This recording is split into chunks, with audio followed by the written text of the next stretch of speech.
Hey, what's up everyone? Bestinwest here, and with me today I have MaroonVI, the winner of Raid44's Rose Cup. It was a 6-round tournament held in Modesto, and he took home the first place prize of $250 and the title of Rose Cup champion of Raid44. Yeah, so pretty much today we're going to be going over his tournament, and he's going to give some insight as to what he was thinking, why he chose his team, and how he chose his lineups, pretty much. So, you want to do a quick introduction? People might know who you are already. You've been on my channel before, but just in case they haven't seen you before, who are you? Yeah. And what are you about? I'm MaroonVI, and I'm from the Bay Area, just like Best. And what am I about? I'm about PvP. No, but I like playing off-meta stuff if I can, and just like competing all around the Bay, and hopefully gonna keep traveling with all of these new opportunities to battle. Cool. All right. That's a little bit about yourself. Now, you said you like to play off-meta stuff, but looking at your team, you have quite a meta team. Do you want to kind of go through like why you chose the team you did? So for those of you that are watching right now, MaroonVI's team is going to be on the bottom, and his opponent's team is going to be on the top. So MaroonVI is running a Alolan Marowak, a Probopass, a Golbat, a Sableye, a Wigglytuff, and a Medicham. So yeah, why did you pick each of those Pokemon for your team? Well, I picked things that were kind of mimicking what I saw the people at the top of Portland, the Portland bracket, Battle Tower, did with their lineups. And like the thing that frustrated me the most about Rose Cup is like the lack of consistency.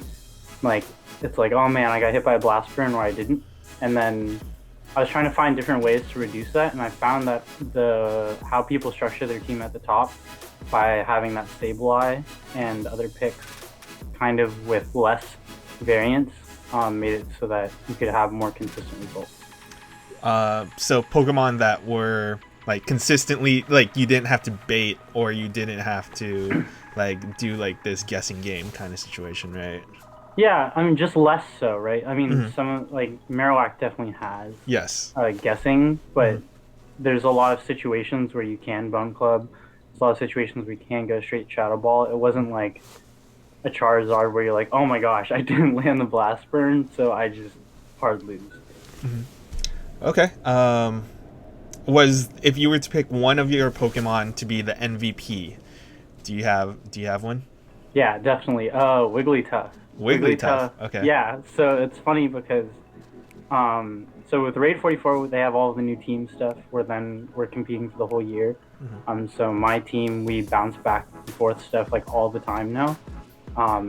And I was talking with another really good battler, Barry 26, that's his name. That's his screen name. Yeah, but and I couldn't decide what my 5th Pokemon was on that team, and it was Charizard or Wigglytuff or or like Steelix. And then so he was like, no, you have to do Wigglytuff.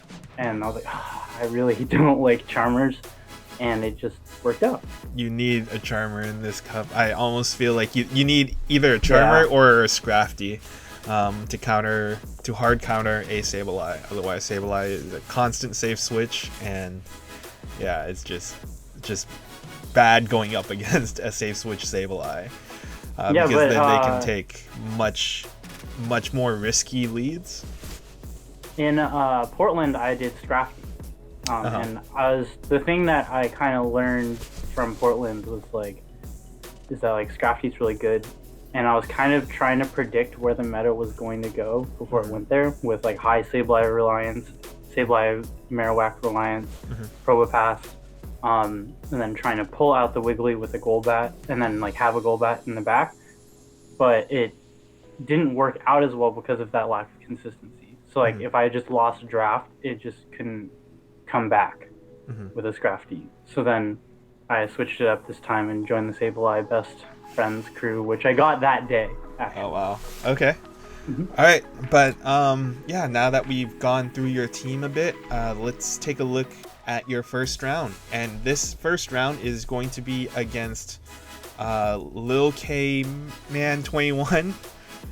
And he is running a Drifblim, a Alolan Marowak, Clefable, Probopass, Medicham, and a Drapion. Looking at his team, what stands out to you, and what was your thought? Yo, I was straight scared, honestly, because like I had not practiced against the Drifblim. I had not practiced against Clefable. I'd done like maybe a couple matches, I think, with you and Drapion. Mm-hmm. But I was like, oh no, because Okay. I brought Medicham for being able to be okay in the Wiggly, and then I was like, it's not going to be okay in the Clefable. So I was like, this could be really rough.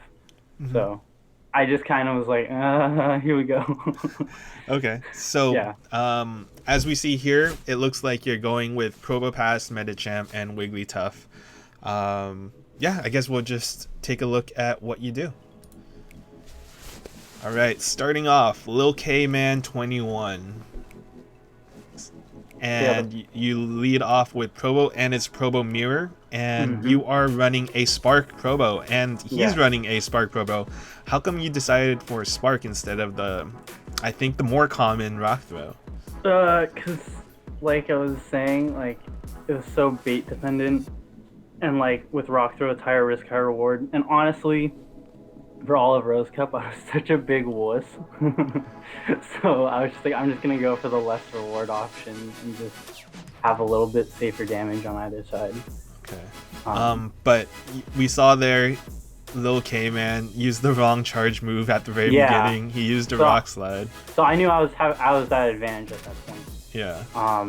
And then he has a higher attack stat, which we just figured out right there, which sucked. Because I was like, oh man, because I thought I was one ahead. Because I got some piggybacks, but then I ended up working out ish.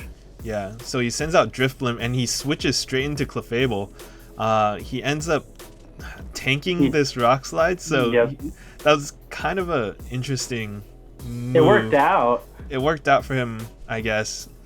I'm actually kind of surprised I lived to get this. To get the Magnet Bomb? Yeah.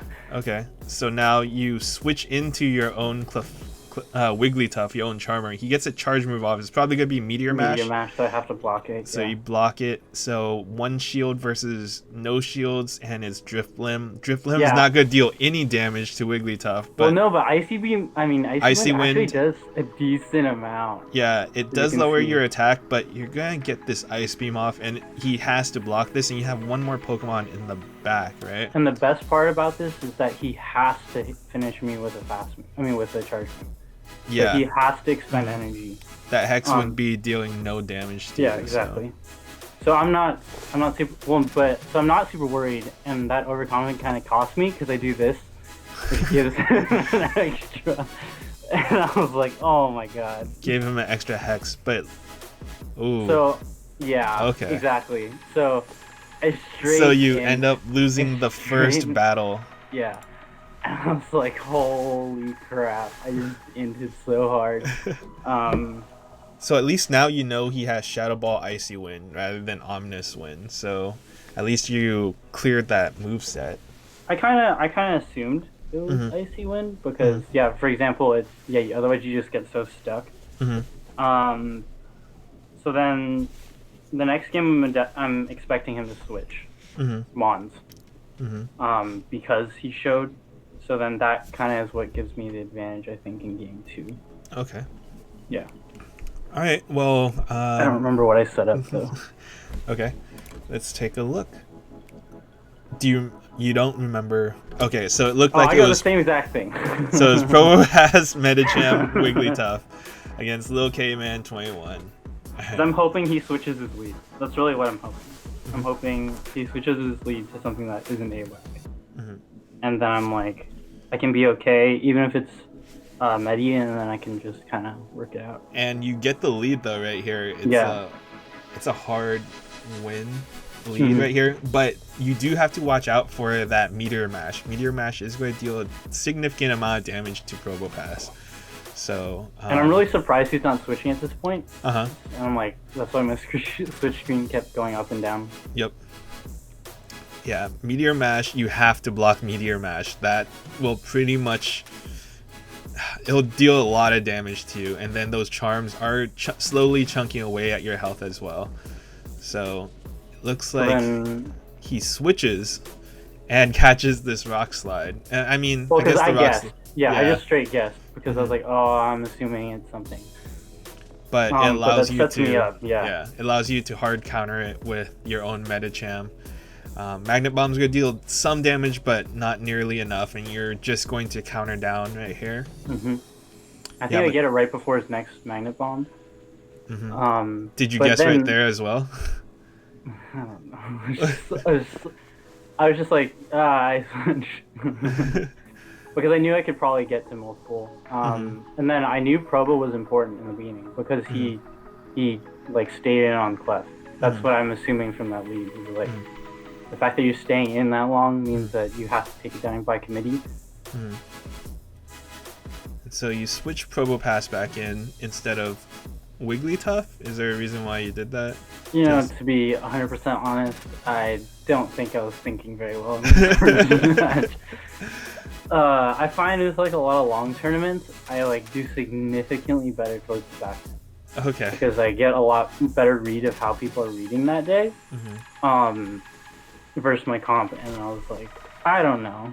I just felt like Probo, again, because of how he reacted to Probo in the beginning, he was really worried about it. So I think that's probably what my mindset was. Okay. And you just left Wiggly in the back, just chilling. Yeah. Well, I mean, I didn't have to show, right? Yeah, you didn't have to show. So I guess keeping information away from your opponent as much as possible will give you an advantage moving forward, because it's 1-1 right now, right? So whoever wins this next battle wins the round. So yeah, let's just get into the next round. What was your thought process now? Because you went with the same lineup twice, right? One time you were successful, one time you were not successful. I kind of was like, I'm just gonna trust. I think I just did the same line. And I was like, I just hope he brings Drapion. That's what I was thinking. Because all three of those Pokemon beat Drapion, right? Yeah, I mean, and then I have Golbat, which I think he was kind of waiting for. And based off of how he was drafting the rest of his team. So I was like, I'm just still not going to bring Golbat, I think. I guess Golbat actually does really well against a lot of his team. But if I was doing it right now, that's what it... Jumping into this third battle, yeah, what was your thought process? Like, were you... Did you just say YOLO and just... Yeah, honestly, dude, this whole cup is YOLO. It's just like, I don't know, I guessed the lead. Oh, I didn't guess the right. Am I back in rotation? I don't know. Do you feel it's more so than Fusion, or did you... Oh yeah, totally. This cup is so volatile in like every aspect. Like baits are super volatile. Draft, super volatile. And then like your 6 is even super volatile. It's like, do they have a Scrafty? Oh, I'm bummed. Like it's yeah. So you're not a huge fan of this cup, but you still did perform pretty well. I was saying to the my friend who was in my Go Stadium lobby, who was next to me at this match, and I was like, man, dude, this is my least favorite cup. And he's like, oh, and he's like, man, watch, you're gonna win it all, and like then you'll like the cup. And I'm like, no, I still won't like the cup. I promise. Okay, but anyways, let's just get into the battle. It's currently 1-1 right now, and yeah, whoever wins this next one wins the round. Getting into the battle, you lead off with Sableye against a Medicham, so you win the lead, and this is it's surprisingly, Medicham deals a decent amount of damage with that counter, but he ends up switching into his hard counter of Clefable. Yeah, and so I was just like, dude, I've led Probo like twice. This guy's gotta guess that he's not changing his team. Yeah. So then, and then I throw the foul play to stop the timer just so I don't get eaten alive by charms. Really kind of surprised he didn't block that because he had blocked it earlier. Yeah. I'm not just gonna let this fall. I was like, I don't. I'm kind of surprised he threw that ice punch. Honestly. Yeah, I was too. I thought he would just And then he save. blocked, and I was like, wait, but you know I have Sableye in the back. So I was like, I don't know. And then he threw a dynamic punch. Like, I think he's again just afraid of taking a ton of energy. Doesn't know what I have in the back. He didn't see what I had in the back game too, so I think that might be another thing. and he Here comes brought the Drapion. So I was like, yeah, this is a fine matchup for me. I just need to shield once. Yeah, it's very interesting how he played this last round, because it seemed like that first round he knew exactly what he was doing, because he ended up beating you in a pretty. You were. It was close, and it was Yeah. definitely where it's again this cup is where if you get caught in the wrong rotation, you're just boned. Yeah. Because then I was like, okay, I have to respond to this in a really awkward way. Yeah. Interesting. He played that very interestingly, unexpectedly. Maybe he knows something that I don't know. Yeah. So you take that first round 2-1, and moving on to the second round, you are going up against Lived Gucci. Lived Gucci is running a Machamp, a Glalie, a Gliscor, Holy moly! a Gliscor, a Probopass, a Lowland Marowak, and a Wigglytuff. So obviously the Pokemon that stands out the most is Glalie. Like, what's your thought when you saw Glalie? I was like, I haven't faced this. It's just like the first comp where it's like, oh my gosh, I haven't fought Fable. I don't know. But I'm like, I think I used Medicham. Pretty sure I used Medicham. Yeah, so Glalie is an ice type Pokemon, but gets access to Shadow Ball, right? Yep. So Shard, Avalanche, Shadow Ball. Yeah, sure. but it's not Ghost type, so it's going to take super effective damage from counter, right? Yep. Also takes super effective damage from Rock type moves, super effective damage from Fire type moves. So, and it's taking neutral damage from Charm. And it's not super tanky. So.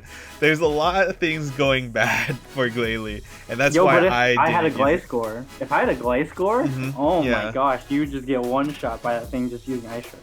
So yeah, that's true. I guess it's just I didn't think Gliscor was a huge deal. There's other ways to deal with Gliscor. But I guess Glalie is just the hard counter to Gliscor. Hey, but that's the thing about this cup. Again, it's that all the hardest counters for everything were technically like meta-ish. So yeah. Okay. Well, anyways, let's just get into the battle. I got a rare candy. Nice. Okay, sorry. So going up against Lived Gucci in this second round, you lead off with Probopass. He leads off with Gliscor. So Gliscor is not going to be dealing much damage with this wing attack, but it is wing attack, and that's really important for me to know. Because the Fury Cutter makes it so you can get to 2 EQs before I can finish you. Yes, but he switches into Probopass and eats a Magnet Bomb, and you counter switch into Medicham, which is a hard counter to Probopass, dealing double super effective damage with that counter. Yep. So you just counter him down and have a lot of energy going into his next Pokemon, which is a Wigglytuff. Get an Ice Punch off. I'm guessing you kind of guessed that. And I was just throwing the Ice Punch because I'm like, if it's Gliscor, I just want to throw it, and then it also gives me again time to think. Yeah. So Wigglytuff does farm you down, but you have a Probopass, and this is a very polarizing matchup: Probopass versus Wigglytuff. You don't have to block anything, and you could have just farmed it down. Technically. The reason why I didn't was because I want to make sure that he has to throw EQ. So that it doesn't matter if we're even at energy or like close to even. Yeah. I get a nice block there. Yep. And then he baits, and so then again, it's this cup, right? If he landed the EQ, that was a lot. This is a very different story. Yeah, I think he needs to bait though. He's not. So at this point, he's just given up, right? Like, there's no. He just stopped attacking. But then that's the thing is, it's again this cup. It's like, if he lands the EQ there, that's a completely different game. Yeah, but you had 2 shields against 1 Gliscor. I think you should shield, right? I mean, yeah, you should have shielded twice with your Wigglytuff because you probably could have charmed it down. but you called the bait and you got it, so you just won by a larger margin. Yeah.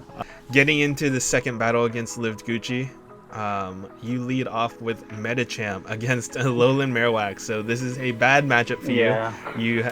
I guess you have Psychic, but that Shadow Ball will one-shot you. So this is the moment in, I think, the Modesto Cup that I realized that Wigglytuff was just super obnoxious. Because I was like, I looked at his team and I was like, okay, it's not a Rock Throw Probo, and there's nothing, and even Probo Pass, like, if it's not completely even circumstances, I can do pretty darn well. Yeah. So, like you see here, I'm just basically just trading it for, like, the safest thing possible. He even takes a huge chunk of Charm, which we talked about later. Yeah. He took 2 Charms, I think. Yeah. One on the Switch and one when he was out already. Yeah. Which he was expecting to take 1. So that kind of messed up his game plan, and I think threw him off maybe a little. So it's interesting he threw a Rock Slide against you. I think it's more damage overall. Yeah. He brings out Alolan Marowak, and he used a Shadow Ball, which is also an interesting move choice. It's less efficient than Bone Club against Probopass, but maybe it's just kind of interesting. Yeah, I mean, it's just another thing of, like, when, you know, you're in the heat of the moment, you say the wrong thing maybe, and I think really the thing with the Machamp was pretty bugging, like, because I think that would have been a lot closer and a lot less, like, it would have been a lot easier in that matchup specifically. Machamp gives you a little more wiggle room. So he does get the Earthquake off on your Probopass, and Metachamp. I'm not worried about it. Yeah. So this Ice Punch should knock out this Gliscor, who is double super effective, double weak to Ice. Brings out Marowak. Marowak's going to take this Ice Punch, and I think he's going to get to a Shadow Ball. I'm pretty sure he's going to get to... Nope. It was probably really close. He was charging up far enough where he said he was 2 away. He said he was 2 away. Okay. So that was you two lived Gucci, and did you guys play a third battle?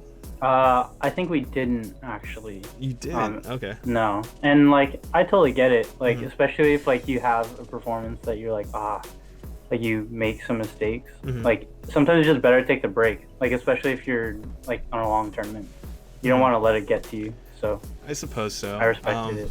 For me, I always say do that third battle. You have nothing to lose, essentially, other than maybe like some stamina, if that's what you're saying. But I feel stamina like... and tilt. That's like the thing that I'm saying. It's like if you felt like, because then like I don't know if I'm remembering correctly, but then like if he was already in the mindset that my team was going to be better than his, then there's no point in playing the third, I guess. Sure. But I guess to each their own. Everyone has their own way of going through tournaments, so maybe that's his. But going into this third round, you are facing off against your own teammates. Alan.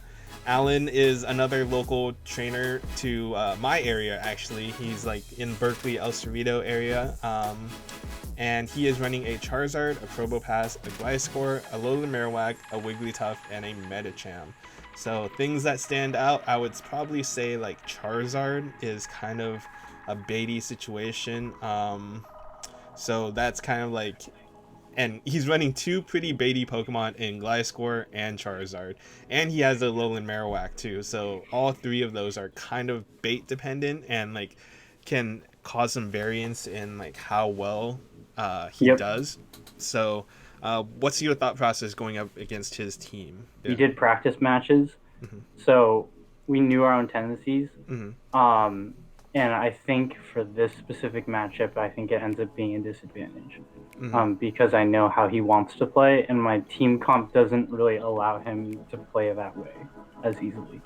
So he does know my Probopass moves, so he does know I don't have Rock Throw, and he was saying that he gets super tilted by Rock Throw. So that's kind of the trade-off. Okay. All right. Well, yeah. Let's just get into the battles and see how you do. So going into this battle, it's Sableye versus Charizard. So I believe Sableye wins this.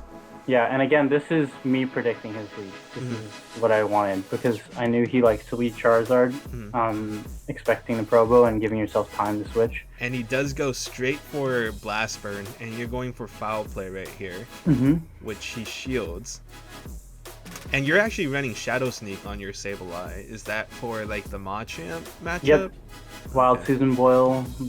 Yeah, that's another thing. Again, something I learned from Portland. So I think that's the big thing for this Modesta Cup is I learned so much from Portland, watching the stream, as well as just getting the experience.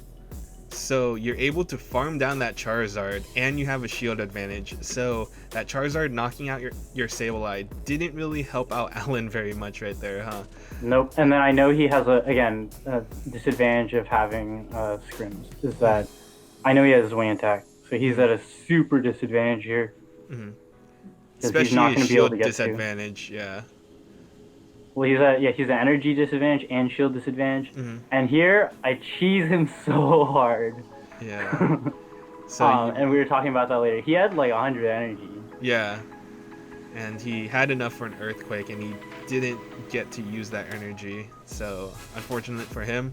And now I think he's going to farm up as much energy as possible, and then throw this Magnet Bomb, try to knock you out if you don't shoot. And again, this is kind of like looking forward to what happens later on in the Cup. This exact matchup is where I also then realized Wigglytuff is super annoying because I'm like, okay, Magnet Bomb only does like a third, and even though it's a losing matchup, because I had one shield advantage, I almost took it out.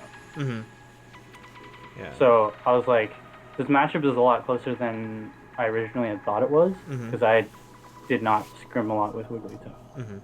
So you're able to take out his Probopass with your Probopass, and yeah. I brought Golbat, because it was just a super hard Wigglytuff counter, and I preferred it to Charizard because it felt better landing only Poison Fangs than only D-Claws.